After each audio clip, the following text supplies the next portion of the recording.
Baiklah, informasi yang pertama yaitu pendaftaran P3K 2024. Ada kabar baik dari Profesor Nunuk sebagai Dirjen GTK Kemendikbudristek, dan ini diungkapkan oleh Ibu Heti ya sebagai Ketua FGHN LPSI. Menjelang pendaftaran P3K 2024, ada kabar baik dari Dirjen GTK Kemendikbudristek yaitu Ibu Nur Suryani untuk posisi sisa P1 ya, karena sisa P1 ini adalah peserta yang sudah lolos passing grade di tahun 2021 ya, yang sampai saat ini belum mendapatkan penempatan. Kabar baik Dirjen Nur Suryani disampaikan langsung saat bertemu dengan Ketua Umum FGHN LPSI baru-baru ini. Alhamdulillah, saya ikut lega mendengar pernyataan Dirjen GTK Kemendikbudristek yaitu Ibu Nur Suryani untuk teman-teman guru P1 yang belum mendapatkan formasi P3K dari tahun 2021 hingga tahun 2023. Nah, jadi untuk P1 ini karena sudah lolos ya, sudah memenuhi passing grade dan tinggal menunggu penempatan saja. Ada sekitar 12 ribuan lebih ya teman-teman guru P1 yang sampai saat ini belum bisa terangkat, dan tentunya ini adalah PR bagi pemerintah pusat maupun juga pemerintah daerahnya untuk menyelesaikan. Pertemuan dengan Ibu Nur Suryani sebenarnya bersama dengan Perhimpunan Pendidikan Guru atau P2G. Nah, jadi ada pertemuan ya di hari kemarin. Ibu Heti sedang ikut bergabung untuk memperjuangkan nasib kawan-kawan P1 yang belum terakomodasi. Alhamdulillah dia lega karena pernyataan Dirjen Nunuk menyatakan untuk seleksi P3K 2024 peserta P1 masih dalam prioritas, artinya masih diperhitungkan di ranking pertama seperti itu ya. Karena nantinya ada P1, P2, P3, P4. Di tenaga teknis ada PR1, ada PR2 ya. Ada juga istilah dengan sebutan dengan honorer P ya, ataupun yang lolos. Nah, di tahun 2023 honorer P ini sudah dinyatakan lolos, namun sekali lagi ini tidak mendapatkan formasi. Selain itu, Dirjen Nunuk juga mengimbau agar para honorer terus mendekati pemerintah daerah masing-masing agar mengajukan tambahan formasi. Nah, jadi sampai saat ini sebetulnya Kemenpan RB masih menerima tambahan formasi tersebut. Jadi diharapkan agar teman-teman honorer silakan untuk mendekati ya, berkomunikasi, minimal berkolaborasi dengan pemerintah daerahnya untuk mengajukan formasi tambahan. Karena dari beberapa pemerintah daerah yang kita dapatkan informasinya ya, banyak sekali yang mengajukan tambahan formasi di last minute seperti ini ya. Nah, alhamdulillah Kemenpan RB dan maupun juga BKN menerima ya dan menyetujui terkait dengan tambahan formasi ini. Mumpung pendaftaran P3K 2024 belum dibuka karena ya masih menunggu Permenpan RB, masih menunggu manajemen ASN P3K, dan inilah saatnya pemerintah daerah untuk mengusulkan formasi tambahan. Jadi teman-teman, kata Ibu Nunuk, disuruh mendekati pemerintah daerahnya masing-masing. Menurut Dirjen Nunuk, formasi masih bisa bertambah. Nah, ini ya salah satu ucapan dari Dirjen Nunuk. Jadi sebelum P3K 2024 di launching atau dimulai, silakan ya teman-teman di last minute ini terus mendorong pemerintah daerahnya untuk mengusulkan formasi ya, karena dengan formasi teman-teman bisa selamat ya.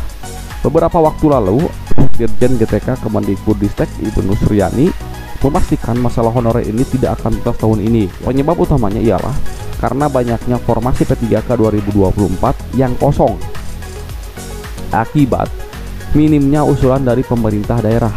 Jadi minimnya usulan pemerintah daerah, alhasil teman-teman P1 ini masih belum bisa terangkat tahun ini. Itu di beberapa waktu yang lalu ya.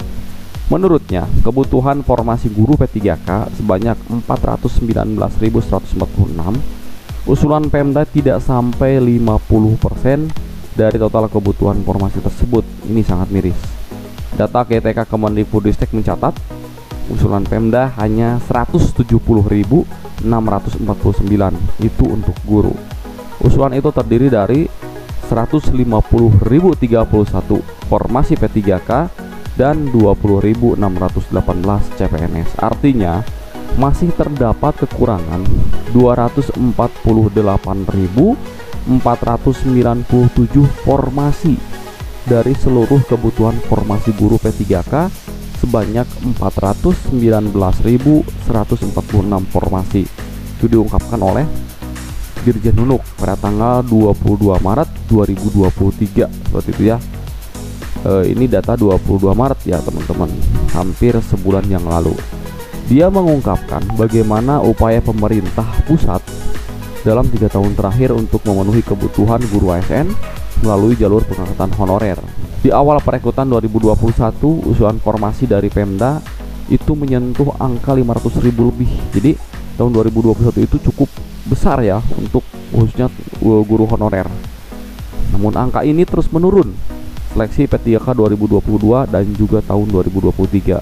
Jadi begitu Pemda merasakan, oh begini ya kalau angkat guru P3K, akhirnya harus membayar gaji dan berbagai tunjangannya sehingga menyita APBD-nya. Akibatnya tahun ini usulan Pemda itu sangat minim sekali. Jadi seperti itu ya teman-teman. Permasalahannya itu adalah gaji dari P3K tersebut sangat menyita anggaran dari APBD-nya. Padahal gaji P3K tersebut itu sudah berikut dari dana alokasi umum yang ditransfer dari pemerintah pusat. Menurutnya, Kemendikbudristek sudah berupaya mendekati Pemda, melakukan lobby-lobby dengan Kementerian Keuangan agar anggaran P3K ini sesuai dengan peruntukannya ketika ditransfer ke daerah. Sayangnya 3 tahun ini hasilnya tidak maksimal, kekurangan guru tetap banyak.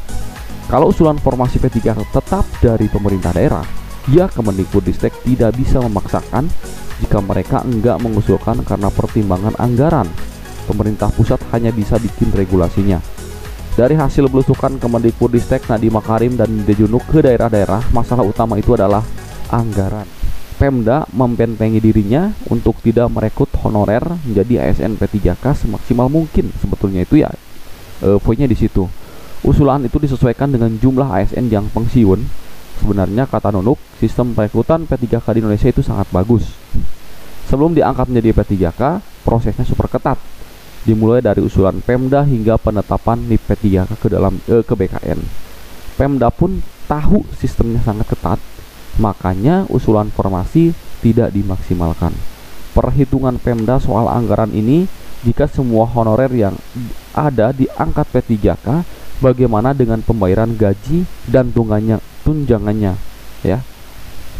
Belum juga tunjangan TKD-nya seperti itu. Ada beberapa pemerintah daerah yang tentunya ini tidak membayarkan TKD ataupun juga TPP. Tidak apa-apa, yang penting honorer bisa diangkat dulu menjadi ASN P3K. Ada beberapa pemerintah daerah yang mungkin PAD-nya sangat tinggi ya, makanya TPP-nya sangat tinggi, seperti itu, sangat besar. Namun ada pemerintah daerah yang TPP-nya atau TKD-nya itu sangat rendah atau bahkan tidak ada. Kalau menurut admin tidak apa-apa, yang penting diangkat dulu menjadi ASN P3K sesuai dengan gaji pokok yang sudah tertera dalam peraturan presiden. Nah itu sebabnya kata Ibu Nunuk, banyak pemerintah daerah yang membentengi dirinya untuk memperkecil usulan formasi P3K sehingga tahun ini saya yakin masalah honorer itu tidak akan tuntas. Namun sekali lagi kesempatan masih ada ya teman-teman, silakan untuk berkomunikasi dengan Pemdanya ya, berbicara ya kepada Pemdanya, mendekati untuk segera mengusulkan formasi tambahan ya di P3K tahun 2024 ini, karena ini masih bisa ya. Mudah-mudahan dengan formasi tambahan sekali lagi bisa mengakomodir rekan-rekan honorer untuk diangkat menjadi ASN P3K.